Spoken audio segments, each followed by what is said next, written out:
Suma Teológica, parte tercera, cuestión 27, sobre la santificación de la Santísima Virgen. Después de lo expuesto sobre la unión entre Dios y el hombre, y acerca de las consecuencias de tal unión, corresponde ahora tratar lo que el Hijo de Dios encarnado hizo y padeció en la naturaleza humana a él unida. Este asunto se divide en 4 partes. Primera, su entrada en el mundo. Segunda, el transcurso de su vida en este mundo. Qui serve 40. Tercera, su salida de este mundo. Qui 46. Cuarta, lo referente a su exaltación después de esta vida. Cutis 23. Sobre la primera parte se plantean 4 problemas. Primero, la concepción de Cristo. Segundo, su nacimiento. Qui 35. Tercero, su circuncisión. Qui 37. Cuarto, su bautismo. Q 30. Acerca de su concepción es necesario hablar. Primero, de la madre que lo concibió. Segundo, del modo de la concepción. Qui 31.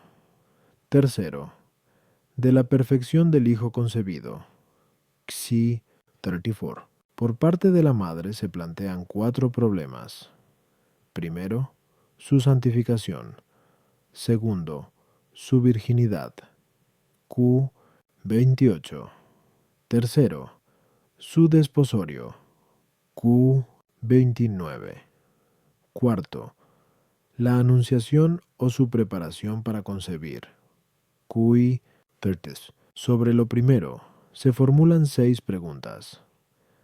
La Santísima Virgen, Madre de Dios, ¿fue santificada antes de su nacimiento? ¿Fue santificada antes de su animación? En virtud de tal santificación, quedó totalmente exenta del fomes del pecado. A causa de tal santificación, obtuvo la gracia de no pecar jamás. Por esa misma santificación, alcanzó la plenitud de todas las gracias. Tal modo de santificación fue exclusivo de la Santísima Virgen. Artículo 1. ¿Fue santificada la Virgen María antes de su nacimiento del seno materno? Lat. Objeciones por las que parece que la Virgen María no fue santificada antes de su nacimiento del seno materno. 1. Porque dice el apóstol en 1 Cor 15:46, no es primero lo espiritual, sino lo animal, después lo espiritual. Ahora bien, por la gracia santificante, nace el hombre espiritualmente en cuanto hijo de Dios, conforme a lo que se dice en J.N. 1:13, han nacido de Dios. En cambio, el nacimiento del seno materno es nacimiento animal. Luego la Virgen María no fue santificada antes de nacer del seno materno. Tua. Dice Agustín en la epístola Ad Dardanum. La santificación, por la que somos hechos templo de Dios, no se realiza sino en los que han renacido, pero nadie renace si antes no nace. Luego la Virgen María no fue santificada antes de nacer del seno materno.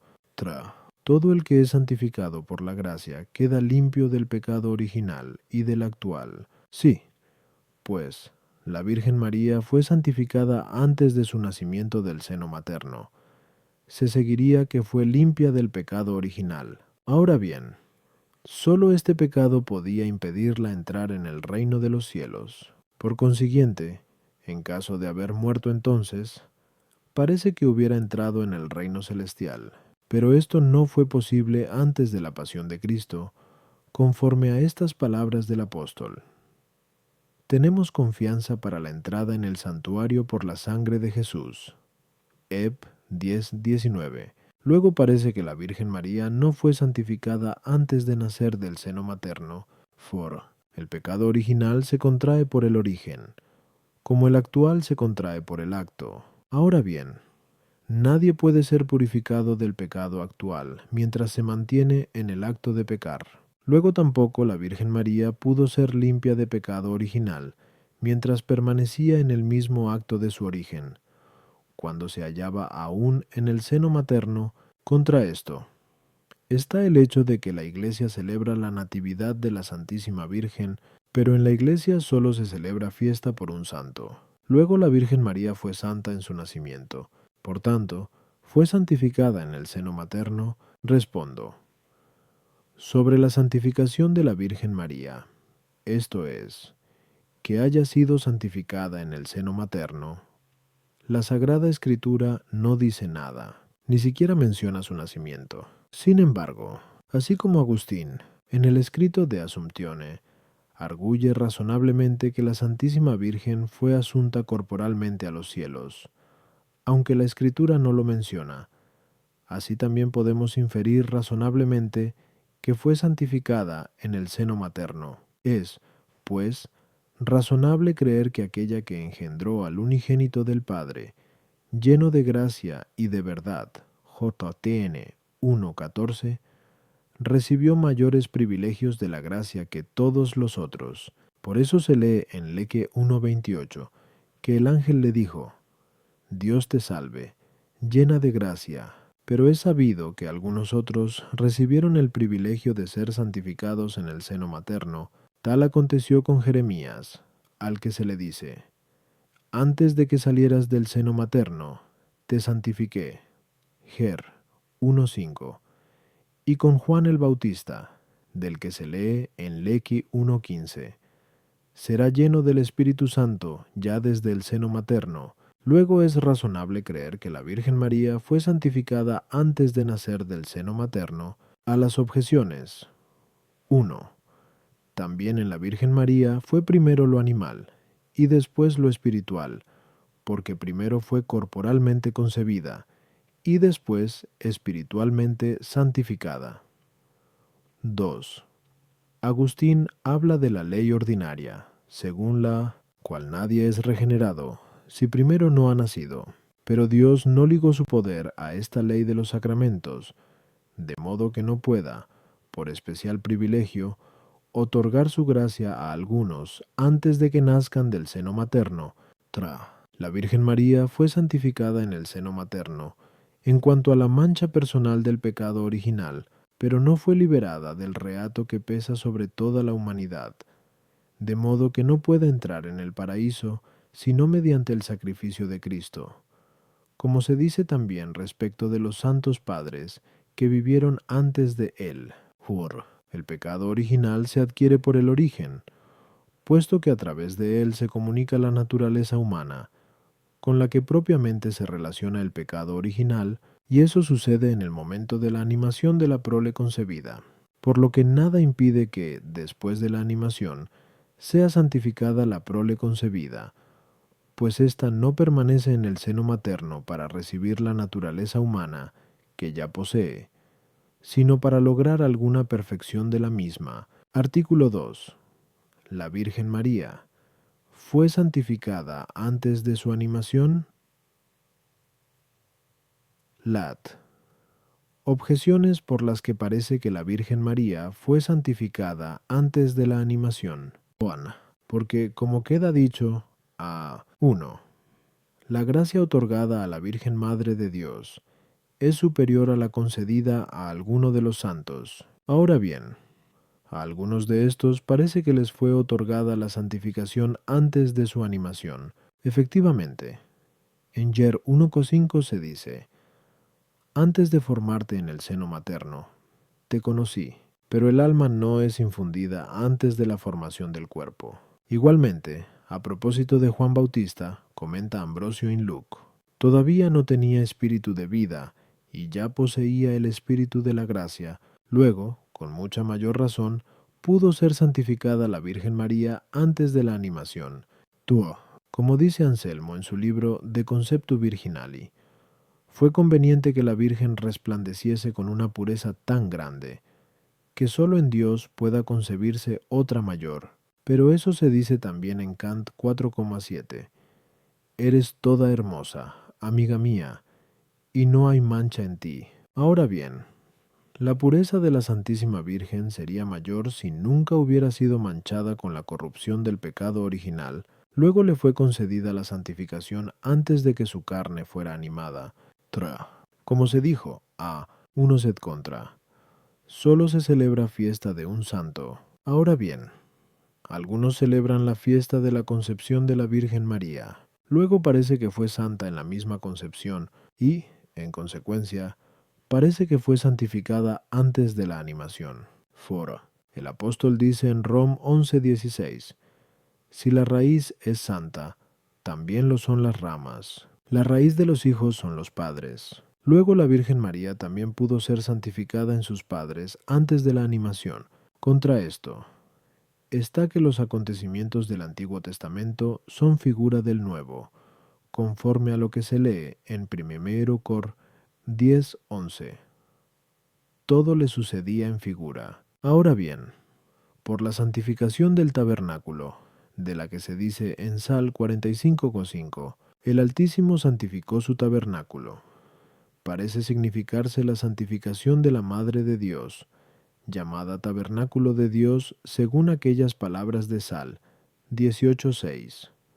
Puso en el sol su tabernáculo, pero del tabernáculo se dice en Ex 40:31-32. Después de que todo estuvo terminado, cubrió la nube el tabernáculo del testimonio, y lo llenó la gloria del Señor. Luego tampoco la Virgen María fue santificada hasta después de haber sido terminados todos sus elementos, es decir, su cuerpo y su alma. Respondo. La santificación de la Virgen María antes de su animación no es admisible por dos motivos. Primero, porque la santificación de que hablamos no es otra cosa que la limpieza del pecado original, puesto que la santidad es la limpieza perfecta, según dice Dionisio en el C. 12 del Dediv. No. Ahora bien, la culpa no puede limpiarse más que por medio de la gracia, cuyo sujeto es solamente la criatura racional, y por tanto, la Virgen María no fue santificada antes de la infusión del alma racional. Segundo, porque al ser exclusivamente sujeto de la culpa, el alma racional, antes de la infusión de la misma, la prole concebida no está sometida a la culpa. Y así, de cualquier manera en que la Virgen María hubiera sido santificada antes de la animación, jamás hubiese incurrido en la mancha de la culpa original, y, en consecuencia, tampoco hubiera necesitado de la redención y de la salvación, que viene por Cristo, de quien se dice en Mt 1:21, Él salvará a su pueblo de sus pecados. Pero resulta inaceptable que Cristo no sea el Salvador de todos los hombres, como se afirma en 1 Tim 4:10, de donde se concluye que la santificación de la Virgen María tuvo lugar después de su animación. A las objeciones. 1. El Señor asegura que conoció a Jeremías antes de su formación en el seno materno, es a saber, con el conocimiento de la predestinación. En cambio, dice que le santificó no antes de su formación, sino antes de que saliera del seno materno, etc. La afirmación de Ambrosio sobre Juan Bautista, de que tenía ya el espíritu de la gracia, antes de tener espíritu de vida, no debe entenderse en el sentido de que espíritu de vida equivalga a alma vivificante, sino en cuanto sinónimo del aire exterior que respiramos. O también se puede decir que todavía no había en él espíritu de vida, es decir, alma, por lo que se refiere a sus operaciones completas y manifiestas. Si el alma de la Santísima Virgen no hubiera estado nunca manchada con la corrupción del pecado original, eso rebajaría la dignidad de Cristo, que emana de ser el Salvador universal de todos, y por eso, después de Cristo, que no necesitó de salvación, por ser el Salvador universal, la pureza de la Santísima Virgen fue la máxima. Cristo no contrajo en modo alguno el pecado original, sino que fue santo en su misma concepción, según las palabras de Lec 1:35. Lo santo que nacerá de ti será llamado Hijo de Dios. En cambio, la Virgen María sí contrajo el pecado original, aunque fue purificada del mismo antes de nacer del seno materno, Y esto es dado a entender en Job 3 o 9, donde, refiriéndose a la noche del pecado original, se dice, espere la luz, es decir, a Cristo, y no la vea, porque nada manchado ha entrado en tal luz como se lee en Sab 7:25, ni el nacimiento de la aurora que despunta, esto es, de la Santísima Virgen, que en su nacimiento estuvo exenta de pecado original. Aunque la Iglesia romana no celebra la concepción de la Santísima Virgen, tolera, sin embargo, la costumbre de celebrarla por parte de algunas iglesias, por eso no debe reprobarse totalmente tal celebración. No obstante, al celebrar la fiesta de la Concepción, no se da a entender que fuera santa en su concepción, sino que, al ignorarse el tiempo en que fue santificada, se celebra más bien la fiesta de su santificación que la de su concepción. En el día que ésta tuvo lugar, foro, hay dos santificaciones. Una, la de toda la naturaleza humana, en virtud de la cual ésta queda libre de toda corrupción de culpa y de pena. Tal santificación tendrá lugar en la resurrección. Otra, la personal, ésta no pasa a la prole engendrada según la carne, porque tal santificación no afecta al cuerpo, sino al alma, y por eso, aunque los padres de la Santísima Virgen estuvieron limpios del pecado original, la Virgen María lo contrajo al ser concebida según la concupiscencia carnal, y en virtud de la unión entre hombre y mujer, pues dice Agustín, en el libro De Nuptis et Concupiscencia, que toda carne nacida en virtud de concúbito es carne de pecado. Artículo 3. ¿Estuvo la Virgen María limpia de la infección del fomes? Lat. Objeciones por las que parece que la Santísima Virgen no estuvo limpia de la infección del fomes. 1. Como es pena del pecado original el fomes, que consiste en la rebelión de las fuerzas inferiores contra la razón, así también son pena del pecado original la muerte y las demás molestias corporales. Ahora bien, la Santísima Virgen estuvo sujeta a estas penalidades. Luego tampoco el fomes fue totalmente eliminado de ella. En 2 Cor 12,9 se dice, la virtud se perfecciona en la flaqueza, y se habla de la flaqueza del fomes, a causa de la cual sufría el apóstol el aguijón de la carne. Pinto 7. Pero nada de lo que afecte a la virtud ha de negarse a la Virgen Santísima. Luego ésta no debió quedar totalmente exenta del fomes. Dice el Damasceno que el Espíritu Santo descendió sobre la Santísima Virgen para purificarla antes de la concepción del Hijo de Dios. Esto no puede entenderse más que de la purificación del fomes, pues no cometió pecado, como dice Agustín en el libro De Natura et Gratia. Luego, por la santificación en el seno materno, no fue totalmente purificada del fomes. Contra esto está lo que se dice en Kant 4,7. Eres toda hermosa, amiga mía, y no hay mancha en ti. Pero el fomes implica mancha, al menos de la carne. Luego en la Santísima Virgen no existió el fomes. Respondo. Sobre este problema hay diversas opiniones. Unos dijeron que, en la misma santificación que la Virgen María recibió en el seno materno, le fue totalmente quitado el fomes. Otros enseñan que le quedó el fomes, en lo que implica dificultad para el bien, pero no en cuanto supone inclinación al mal. Algunos sostienen que en ella fue suprimido el fomes, en cuanto afecta a la corrupción de la persona, según impele al mal y dificulta el bien.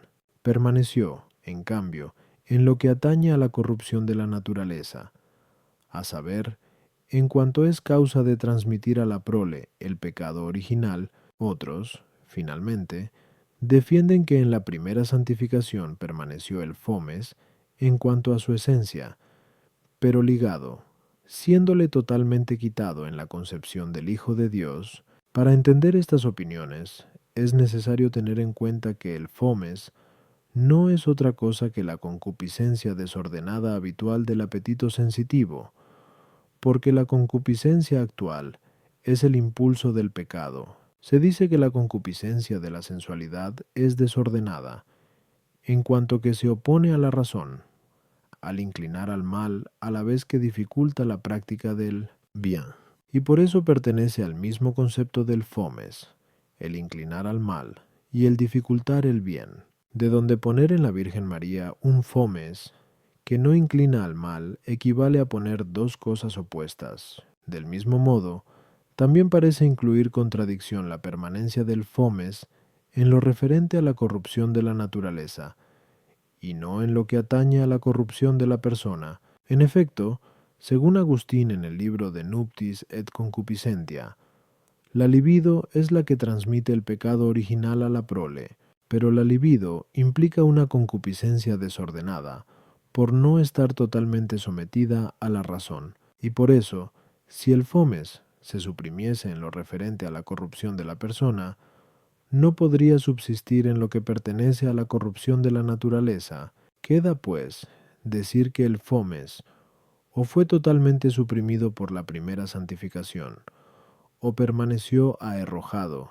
Pudiera entenderse que el fomes fue totalmente suprimido, en el sentido de que a la Santísima Virgen le fuera concedido, por la abundancia de la gracia que descendió sobre ella, el que la disposición de las fuerzas de su alma fuese tal que las fuerzas inferiores no se moviesen en ella sin la deliberación de la razón, como se dijo que aconteció en Cristo, qui 15a 2, de quien consta que no tuvo el fomes del pecado. Y como sucedió en Adán antes del pecado por virtud de la justicia original, en este sentido, la gracia de la santificación en la Virgen María hubiera tenido el vigor de la justicia original, pero, aunque esta explicación parece convenir a la dignidad de la Virgen Madre, menoscaba, sin embargo, en algo la dignidad de Cristo, sin cuya virtud nadie ha sido liberado de la primera condenación, y aunque por la fe en Cristo, antes de su encarnación, algunos hayan sido libres de aquella condenación según el Espíritu, no parece obligado, sin embargo, que alguno fuese liberado de tal condenación según la carne, sino después de su encarnación, en la que, por primera vez, debió manifestarse la inmunidad de dicha condenación, y por eso, como antes de la inmortalidad de la carne de Cristo. Resucitado, nadie consiguió la inmortalidad del cuerpo. Asimismo, no parece conveniente sostener que antes de la carne de Cristo, en la que no hubo pecado alguno, la carne de la Virgen, su madre, o de cualquier otro haya estado exenta del fomes, llamado ley de la carne o de los miembros, Rom 7:23, 25.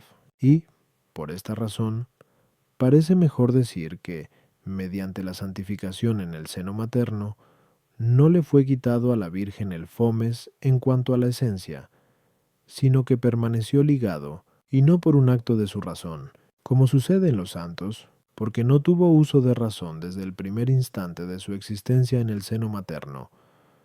Esto fue privilegio especial de Cristo, sino por la abundancia de la gracia que recibió en la santificación, y, de modo más perfecto, por la providencia divina, que impidió todo movimiento desordenado en la parte sensitiva. Después, en la misma concepción de Cristo, en la que debió brillar por primera vez la inmunidad del pecado, debemos creer que se produjo en la madre la supresión total del fomes, por la influencia del Hijo en ella, y esto está figurado en Es 43,2, cuando se dice: He aquí que la gloria de Dios entraba por la vía oriental, es decir, por medio de la Santísima Virgen, y la tierra, esto es, su carne, resplandecía por su gloria, es a saber, por la gloria de Cristo. A las objeciones.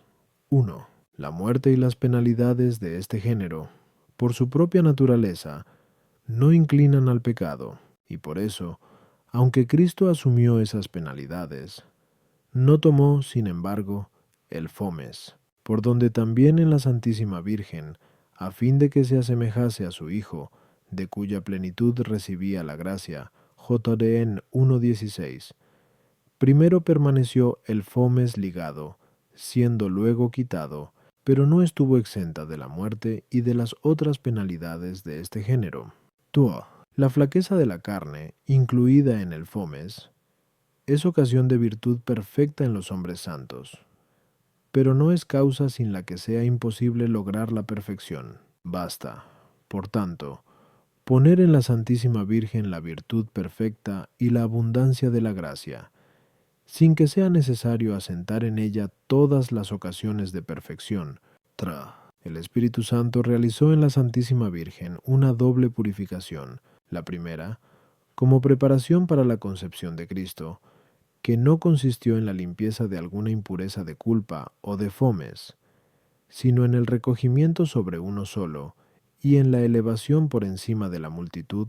También se dice que son purificados los ángeles, en los que no hay impureza alguna, como escribe Dionisio en el C. 6 del de Eclesiast. La segunda purificación fue realizada en ella por el Espíritu Santo mediante la concepción de Cristo, que fue obra de aquel. Y, en este aspecto, puede decirse que la purificó totalmente del fomes. Artículo 4. Por la santificación en el seno materno, fue preservada la Santísima Virgen de todo pecado actual, lat objeciones, por las que parece que, en virtud de la santificación en el seno materno, la Santísima Virgen no fue preservada de todo pecado actual. Juan, porque, como acabamos de decir, Adamo 3, después de la primera santificación permaneció en la Virgen el fomes del pecado, pero el movimiento del fomes, aun cuando se anticipe a la razón, es pecado venial, aunque levísimo, como dice Agustín en el libro de Trin. Luego en la Santísima Virgen existió algún pecado venial. Tua, comentando el pasaje del Egi 2.35. Una espada atravesará tu alma, dice Agustín, en el libro Quaest, Viet Inov Test, y que la Santísima Virgen, sacudida por un cierto estupor en la muerte del Señor, dudó. Ahora bien, dudar sobre la fe es pecado. Luego la Santísima Virgen no fue preservada inmune de todo pecado. El Crisóstomo, exponiendo las palabras de MT 1247. He aquí que tu madre y tus hermanos están fuera buscándote. Comenta, es claro que solo por vanagloria hacían esto. Y a propósito del pasaje de JN 2.3, no tienen vino, dice el mismo Crisóstomo que quería conquistar la gracia de los asistentes y hacerse a sí misma más célebre por medio de su hijo, y tal vez era víctima de alguna flaqueza humana, como lo fueron los parientes de Jesús al decirle, manifiéstate al mundo, y poco después, añade, aún no tenía de él la opinión que debía. Todo eso consta que es pecado. Luego la Santísima Virgen no fue preservada inmune de todo pecado. Contra esto está lo que dice Agustín en el libro De Natura et Gratia. Sobre Santa María Virgen, por el honor de Cristo, no quiero plantear absolutamente ninguna cuestión cuando se trata de pecados, porque sabemos que a ella le fue conferida más gracia para vencer al pecado por todos sus flancos, puesto que mereció concebir y dar a luz al que nos consta que no tuvo pecado alguno. Respondo, aquellos sujetos elegidos por Dios para una misión son preparados y dispuestos por Él de modo que sean idóneos para desempeñarla, conforme a lo que se lee en Duscor 3.6. Nos hizo ministros idóneos de la nueva alianza, y la Virgen Santísima fue divinamente elegida para ser Madre de Dios. De ahí que no quepa dudar de que Dios, por medio de su gracia, la hizo idónea para tal misión, de acuerdo con lo que le dijo el ángel. Has hallado gracia delante de Dios. He aquí que concebirás, etc. Leon Tronta. Ahora bien, no hubiera sido idónea Madre de Dios en caso de que hubiera pecado alguna vez, ya porque el honor de los padres redunda en los hijos, según palabras de Prov 17,6.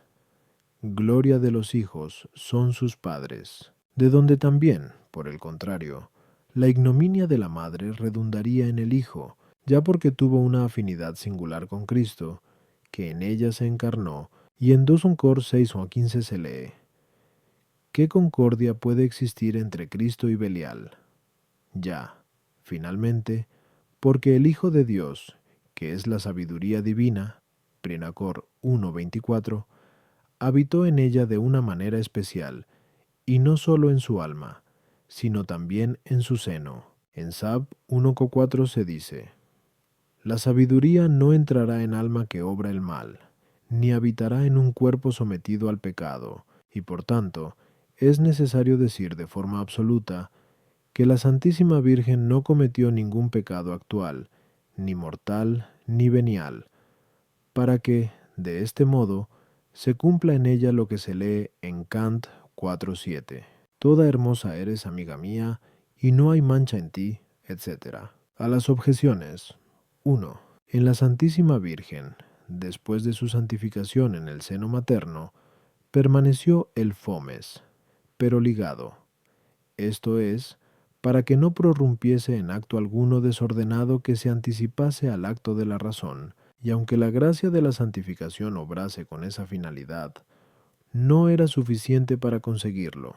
De otro modo, por la virtud de esa gracia se le hubiera otorgado que no pudiera surgir en sus sentidos movimiento alguno que no estuviera prevenido por la razón, y esto equivaldría a no tener el fomes, hipótesis que contradice lo que acabamos de decir. A. 3. Por tanto, es necesario decir que el complemento para esa represión provino de la providencia divina, que no permitía que brotase del fomes movimiento alguno desordenado. 2. Las palabras citadas de Simeón son interpretadas por Orígenes y otros doctores como referidas al dolor que padeció la Santísima Virgen en la pasión de Cristo. Ambrosio, en cambio, dice que la espada alude a la prudencia de María.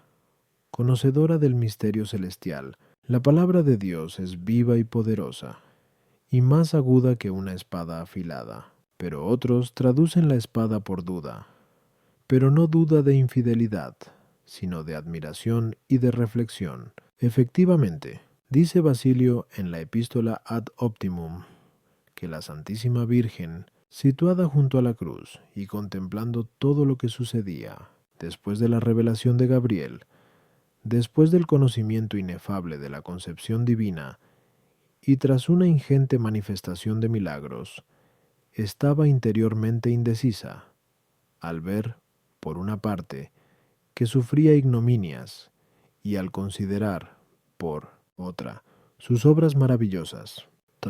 El Crisóstomo se propasó en las palabras citadas. Sin embargo, pueden interpretarse entendiendo que el Señor cohibió en ella no el movimiento propio desordenado de vanagloria, sino el proveniente de lo que otros pudieran juzgar. Artículo 5. Alcanzó la Santísima Virgen la plenitud de gracia por su santificación en el seno materno. Lat objeciones, por las que parece que la Santísima Virgen no obtuvo la plenitud de gracia, o la perfección, por la santificación en el seno materno. Esto parece que es un privilegio de Cristo, conforme a lo que se lee en Jutone 1:14. Lo vimos como unigénito del Padre, lleno de gracia y de verdad, pero lo que es propio de Cristo no se ha de atribuir a otro. Luego la Santísima Virgen no recibió la plenitud de gracia en su santificación. A lo que está lleno y es perfecto no se le puede añadir nada, porque es perfecto lo que no carece de nada, como se dice en 13 Fis. Pero la Santísima Virgen recibió luego un aumento de la gracia al concebir a Cristo, conforme a lo que se le dijo según Les 1:35. El Espíritu Santo vendrá sobre ti, y volvió a recibirlo cuando fue asunta a los cielos. Luego da la impresión de que no tuvo la plenitud de las gracias en su primera santificación. Dios no hace nada en vano, como se dice en Ide Caelo et Mundo, pero hubiera tenido en vano determinadas gracias, que nunca ejercería, pues no leemos que ella haya enseñado, lo cual es un acto de sabiduría, o que haya hecho milagros, que es un acto de una gracia gratis dada. Por consiguiente, no tuvo la plenitud de las gracias. Contra esto están las palabras del ángel: Dios te salve, llena de gracia. Lese 1.28. Jerónimo, en el sermón de Assumptione, las expone diciendo: perfectamente llena de gracia, porque a los demás se les otorga parcialmente, mientras que en María infundió Dios la plenitud de la gracia. Respondo: cuanto algo está más cerca del principio en cualquier género de cosas, tanto más participa de los efectos de dicho principio, de donde infiere Dionisio, en el C. 4 de Kyle, here, que los ángeles, por estar más cerca de Dios, participan en mayor medida que los hombres de las excelencias divinas. Cristo es el principio de la gracia, como autor, por su divinidad, como instrumento, por su humanidad.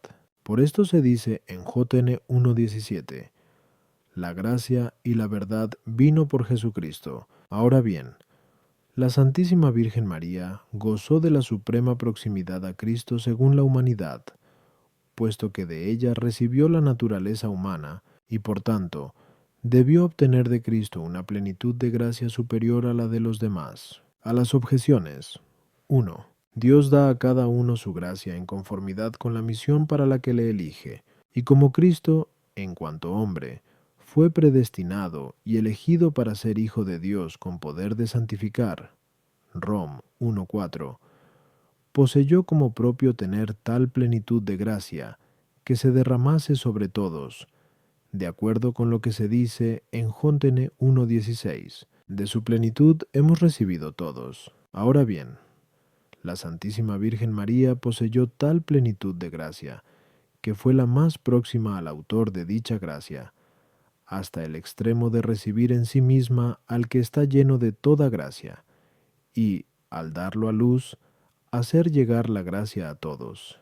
2. En las cosas naturales, lo primero es la perfección dispositiva, como acontece cuando la materia está perfectamente dispuesta para la forma. Luego viene la perfección de la forma, que es superior, pues el mismo calor que procede de la forma del fuego es más perfecto que el que dispone para recibir la forma de fuego. En tercer lugar está la perfección del fin, como cuando el fuego alcanza de modo perfectísimo sus propias cualidades, al llegar a su lugar natural, y del mismo modo hubo en la Santísima Virgen una triple perfección de gracia, la primera, en calidad de dispositiva, por la que se hacía idónea para ser Madre de Cristo.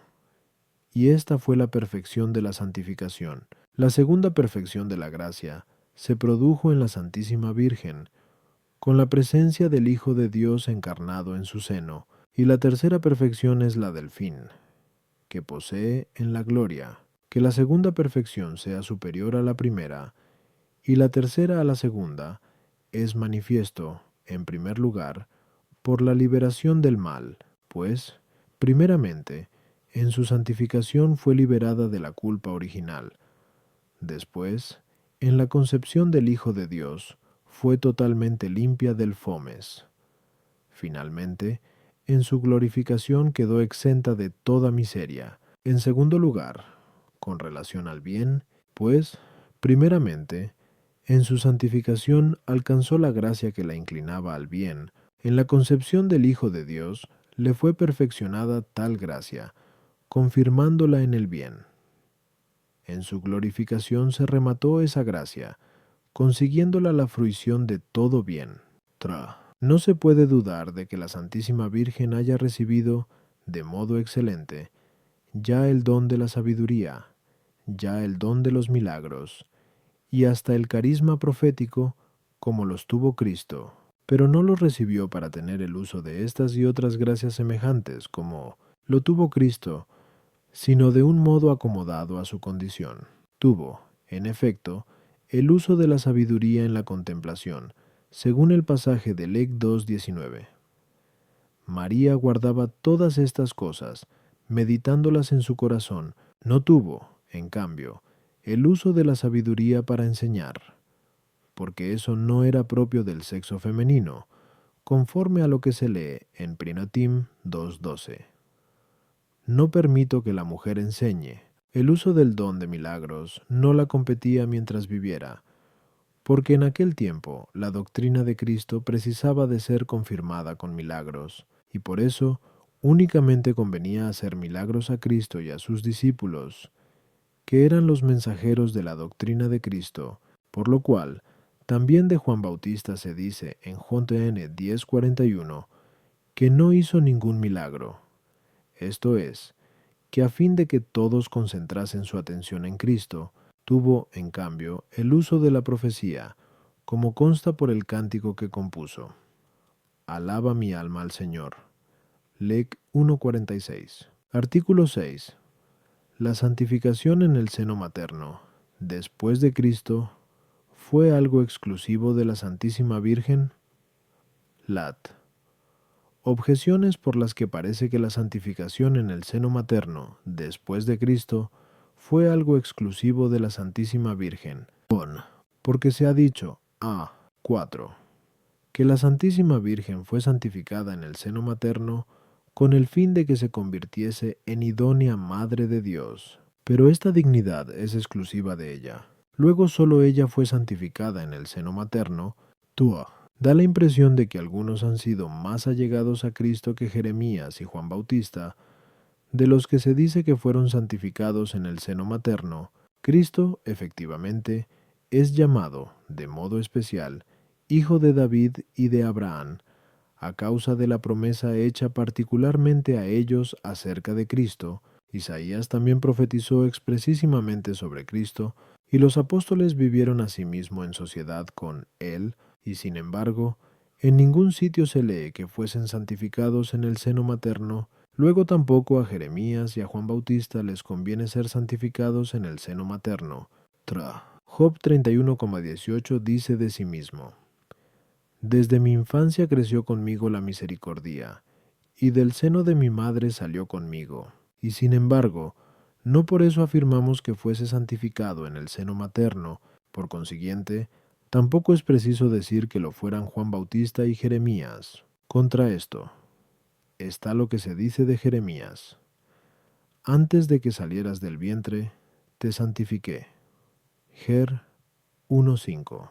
Y de Juan Bautista leemos en Leco 1:15: Estará lleno del Espíritu Santo desde el seno de su madre. Respondo, Agustín, en la epístola Ad Dardanum, parece expresarse con dudas sobre la santificación de estas figuras en el seno materno. Pudo suceder, como él mismo dice, que la exultación de Juan en el seno materno fuese la señal de un acontecimiento tan maravilloso, es a saber, que una mujer fuera madre de Dios, a fin de que lo conocieran los mayores, sin que lo conociera el niño. Por eso no se dice en el Evangelio, creyó el niño en el seno materno, sino exultó. Pero vemos que la exultación no solo se da en los niños, sino también en los animales. Esta, sin embargo, fue desacostumbrada, porque se realizó en el seno materno, y por eso, como suele acontecer con los milagros, tal exultación fue obra divina en el niño, no obra humana del niño. Y aun dado que en aquel niño se hubiera acelerado tanto el uso de la razón y de la voluntad que, dentro de las entrañas maternas, pudiese y a conocer, creer y consentir, cosas que en los demás niños han de venir con la edad, pienso que eso debe considerarse como un milagro del poder divino. Pero como en el Evangelio se dice expresamente que será lleno del Espíritu Santo, ya desde el seno de su madre, y de Jeremías se lee claramente, antes de que salieras del seno materno, te santifiqué. Parece necesario defender que ambos fueron santificados en las entrañas maternas, aunque todavía no tuviesen uso de razón, que es la cuestión examinada por Agustín, como acontece también con los niños santificados por el bautismo, pues no gozan inmediatamente del uso de razón, y no es creíble que algunos otros hayan sido santificados en el seno materno, puesto que no los menciona la Sagrada Escritura. La razón está en que privilegios de esta clase de gracia, conferidos a algunos fuera de la ley común, se ordenan al bien de los demás, conforme al texto de 1 Cor 12:7. A cada uno se le da la manifestación del Espíritu para utilidad, de los demás, utilidad que no existiría si proviniese de una santificación en el seno materno desconocida por la Iglesia. Y aunque no podamos señalar el motivo de los juicios de Dios, esto es, ¿por qué otorga el don de la gracia a éste y no a aquel? Parece, sin embargo, conveniente que ambos fuesen santificados en las entrañas maternas, para presagiar la santificación que había de ser realizada por Cristo, primero, por su pasión, según el pasaje de Heb 13:12. Jesús, para santificar al pueblo por medio de su sangre, padeció fuera de la puerta. Pasión que fue clarísimamente pronosticada por Jeremías con palabras y gestos, y explícitamente prefigurada en sus sufrimientos. Segundo, por el bautismo, conforme al texto de 1 Cor 6:11. Pero habéis sido lavados, habéis sido santificados. Para este bautismo preparó Juan a los hombres con el suyo. A las objeciones. 1.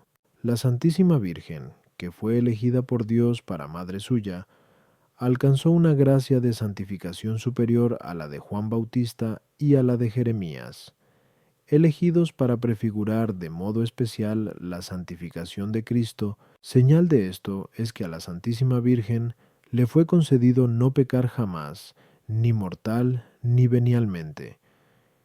En cambio, a los otros santificados se cree que les fue otorgado no pecar mortalmente, mediante la protección de la gracia divina, tuo.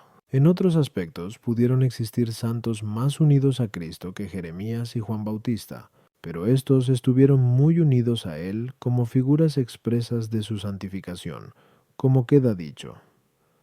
3. La compasión de que habla Job no designa una virtud infusa, sino que alude a una inclinación natural hacia los actos de tal virtud.